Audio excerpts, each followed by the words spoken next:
Bible बताती है गिनती की पुस्तक में एक बारी क्या हुआ कि इज़राइट्स जो थे वो कुड़कुड़ाने और बुड़बुड़ाने लगे, और बाइबल बताती है सांप आए कई और उन्होंने इज़राइलियों को काटा। वो जहरीले सांप थे और वो मरने लगे, और इज़राइली मर रहे हैं। वो मूसा के पास गए कि परमेश्वर से हमारे लिए दुहाई दे, और मूसा ने परमेश्वर से प्रार्थना करी और परमेश्वर ने वहां सांपों को नहीं हटाया। आप जानते हैं परमेश्वर ने मूसा को क्या बोला? बोला एक तांबे का सांप बना और उस पोल को, उस खंबे को ऊंचा उठा और इज़राइलियों से बोल कि जो कोई उस खंबे को देखेगा वो अपनी चंगाई पालेगा। और बाइबल बताती है जितने इज़राइलियों ने खंबे की ओर देखा वे चंगे हो गए। और फिर प्रभु यीशु मसीह ने बताया वो जो खंबा था वो प्रोफेटिक पिक्चर थी, वो भविष्यवाणी की तस्वीर थी प्रभु यीशु मसीह की। आप सोच सकते हैं वो लोग जिनको सांपों ने काटा है उनका शरीर फूला हुआ है, सूजा हुआ है, उनका ब्लड आ रहा है, मगर प्रभु ने उनको कहा कि अपना ध्यान अपनी जो तू सह रहा है इस समय दर्द, इससे हटा और मेरे क्रूस की तरफ लगा। अगर आज आप अपना ध्यान उस चीज से हटाएं जो आपके सिम्टम है और प्रभु यीशु मसीह की तरफ अपने ध्यान को लगाएं, आप अपनी चंगाई पाएंगे। आपको फुली अश्योर हो जाना है। विश्वास एश्योरेंस है, बाइबल कहती है विश्वास निश्चय होना है। अगर वो निश्चय आज आपके पास नहीं है, आप प्रभु से बोलो पवित्र आत्मा मुझे वो निश्चय दे कि ये मेरा दिन है, ये मेरा दिन है, ये मेरा दिन है। आमीन। उस निश्चय को मांग लीजिए। बाइबल बताती है वो स्त्री जिसको 12 साल से लहू बहने का रोग था, उसके अंदर ये निश्चय हो गया। उसने कहा यदि आज मैं उसके वस्त्र के छोर को छू लूंगी तो मैं अपनी चंगी हो जाऊंगी। आज अगर मैं यदि उसके वस्त्र के छोर को छू लूंगी तो चंगी हो जाऊंगी। और बाइबल उस स्त्री के बारे में बताती है उसको 12 साल से लहू बहने का रोग था। आप सोच सकते हैं किसी को 12 साल से लगातार कंटिन्यूअस लहू बह रहा है। वो डॉक्टरों के पास गई, वैद्यों के पास गई और उसकी खराब हो गई सिचुएशन। आप ऐसे में क्या करेंगे जब मेडिकल साइंस आपको जवाब दे देती है कि कोई अब नहीं है? क्योंकि हम सबका डॉक्टरों पे बहुत विश्वास है, ठीक है, बहुत प्रेज गॉड, हम परमेश्वर का धन्यवाद देते हैं सारे डॉक्टर्स के लिए क्योंकि वो भी एक बहुत अच्छा काम कर रहे हैं। मगर मैं आपको बता रहा हूं मेडिकल साइंस की एक लिमिट है। एक जगह में आके मेडिकल साइंस कह देती है अब मैं नहीं कर सकता कुछ, मगर परमेश्वर की कोई लिमिट नहीं है।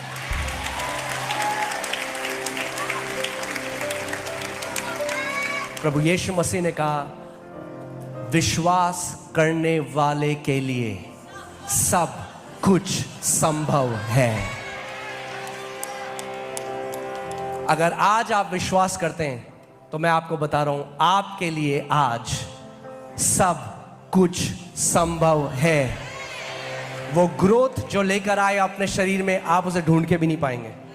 वो रसौली घुल जाएगी, वो कैंसर घुल जाएगा, बंद आंख खुल जाएगी। आप खुद देखेंगे प्रभु यीशु मसीह को। ये कोई इंसान नहीं कर सकता है, ये स्वयं परमेश्वर है। वो जीवित परमेश्वर है, क्योंकि वो कहानी नहीं है। मैं आज आपको कहानी नहीं बता रहा हूं, कोई कथा नहीं बता रहा हूं। 2000 साल पहले प्रभु यीशु मसीह आए थे। अब बोलो यीशु यीशु, ये नहीं कह रहा हूं मैं आपको, मैं कह रहा हूं वो जीवित है, आज भी खड़ा है यहां पे।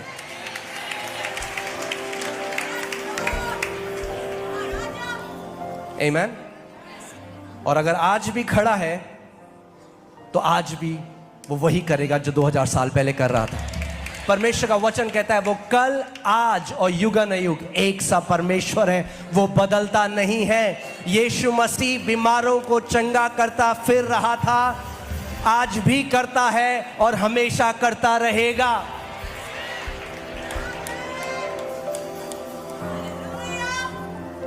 एक चीज जो आज आपको अपने अंदर एक डिसीजन लेना है वो ये है, आप जानते हैं प्रभु यीशु मसीह जब पृथ्वी पे चलते फिरते थे तो वो लोगों से एक चीज पूछते थे, क्या तू ये विश्वास करता है कि मैं तेरे लिए ये कर सकता हूं? और हम कई बारी मुंह से बोलते हैं मगर दिल में हम डाउट करते हैं कि मैं जाऊंगा, पता नहीं होगा नहीं होगा। वही सवाल वो आज व्यक्तिगत रूप में आप सबसे कर रहे हैं। अगर आज आपको कोई बीमारी है, आप सालों से उससे जूझ रहे हैं, वो आपसे ये सवाल कर रहे हैं, क्या तू विश्वास करता है? क्या तू विश्वास करती है कि मैं तेरे लिए कर सकता हूं। क्योंकि अगर आप करते हैं तो उसका प्रकटीकरण आप आज देखेंगे। आमीन। प्रभु यीशु मसीह के नाम में सालों की बीमारियां आज नाश होने जा रही हैं।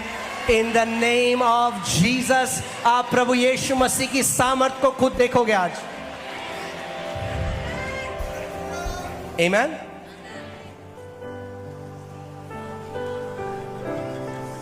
आप जानते हैं फेथ उस जगह में ही काम करता है जहां पे आपको परमेश्वर की इच्छा पता है। अगर आपको परमेश्वर की इच्छा ही नहीं पता तो आप ऐसे प्रार्थना करोगे, प्रभु यदि तेरी इच्छा है तो कर दे, और यदि तेरी इच्छा नहीं है तो मत कर। ऐसे ही कई मसीह लोग आज अपनी बीमारी के लिए भी प्रार्थना कर रहे हैं, और ऐसी प्रार्थना को कहते हैं अविश्वास की प्रार्थना। क्या कहते हैं? अविश्वास की प्रार्थना। यानी आप इग्नोरेंट हैं, आपको अभी तक ज्ञान नहीं है परमेश्वर के वचन का, इसीलिए ऐसी प्रार्थना करते हैं। आप कहते हैं बट पास्टर जी हमें कैसे पता चलेगा परमेश्वर की इच्छा क्या है? प्रभु यीशु मसीह के जीवन को देखो। आमीन। देखिए यूहन्ना 6:38 में क्या लिखा है? क्योंकि मैं अपनी इच्छा नहीं वरन जिसने मुझे भेजा उसकी इच्छा पूरी करने के लिए स्वर्ग से उतरा हूं। यानी प्रभु यीशु मसीह कह रहे हैं मैं पिता की इच्छा को पूरी करने के लिए आया। और अगर आप जानना चाहते हैं कि परमेश्वर की इच्छा आपके लिए क्या है तो आप देखिए प्रभु ने क्या किया। मत्ती 8 उसकी 16वीं आयत हम देखेंगे उसकी इच्छा क्या है। जब संध्या हुई तब वे उसके पास बहुत से लोगों को लाए जिसमें दुष्ट आत्माएं थी, और उसने उन आत्माओं को अपने वचन से निकाल दिया और सब बीमारों को चंगा किया। कितने बीमारों को चंगा किया? बाइबल कह रही है और उसने थोड़े बीमारों को चंगा किया। हाँ, कुछ बीमारों को चंगा किया। केवल उनको चंगा किया जिनको चंगा करने की इच्छा परमेश्वर पिता की थी। किसको चंगा किया? किसको चंगा किया? यानी परमेश्वर पिता की इच्छा है सबको चंगा करना। क्योंकि यीशु मसीह ने कहा मैं अपनी इच्छा नहीं मगर परमेश्वर की इच्छा को पूरा करने के लिए आया हूं, और फिर उसने सबको चंगा किया। तो यह हमें बताता है परमेश्वर पिता की इच्छा क्या है। मेरे पीछे बोलो, मेरे परमेश्वर पिता की इच्छा मेरी चंगाई है, मेरा छुटकारा है, मेरा कल्याण है। ये परमेश्वर चाहता है आपके लिए। उसने बहुत बड़ी कीमत अदा करी आपके लिए। आप जानते हैं बाइबल बताती है वो जो कोड़े प्रभु यीशु मसीह को पढ़ते थे वो आम कोड़े नहीं थे। उन कोड़ों के आगे रोमन टाइम में ऐसे हुक होते थे जो पूरे मांस को साथ में फाड़ ले जाते थे। हर बार जब उसने उस कोड़े को खाया तो उसने उसके शरीर को फाड़ दिया। उसका शरीर तोड़ा गया ताकि आपका और मेरा शरीर ना तोड़ा जाए। क्रूस को जब आप देखते हैं तो वो एक अलौकिक अदला बदली की जगह है।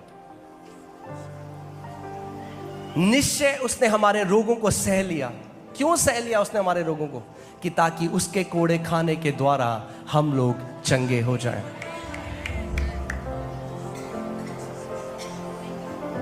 और जैसे परमेश्वर ने मूसा को कहा था इन सब लोगों को बोल कि उस सांप की तरफ देखे, मैं आज आपको बोलना चाहता हूं कि आज अपनी जो भी बीमारी है आप देखिए क्रूस में यीशु के ऊपर ला दी गई, क्योंकि उसने स्वयं हमारी बीमारी को अपने ऊपर ले लिया। आमीन। और जैसे वो स्त्री थी, आज आप बार बार इस बात को बोलना शुरू करिए, मैं आज इस जगह से अपनी चंगाई लिए बिना नहीं जाने वाला। क्योंकि आज आपकी चंगाई को रोक रहा है परमेश्वर नहीं, शैतान।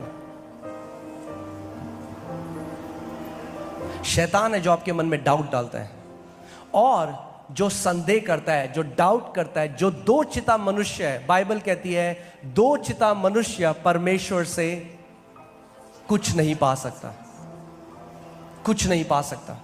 तो शैतान जानता है अगर वो आपको मना ले, आपके अंदर डाउट डाल दे, आपके अंदर संदेह डाल दे कि आप श्योर ना हो कि ये होगा या नहीं होगा, मैं देखता हूं, तो आपके साथ नहीं होगा। मगर अगर आप केवल बिलीव करो, परमेश्वर आपको दाम चुकाने के लिए नहीं कह रहा, आपको उपवास में जाने के लिए नहीं कह रहा, वो कह रहा है यदि तुम केवल मान लो, if you will just believe you will see the glory of God. केवल अगर तुम विश्वास करोगे तो तुम परमेश्वर की महिमा को देखोगे। पड़ोसी, अपने पड़ोसी को बोलो, अगर आज आप विश्वास करोगे तो परमेश्वर की महिमा को देखोगे।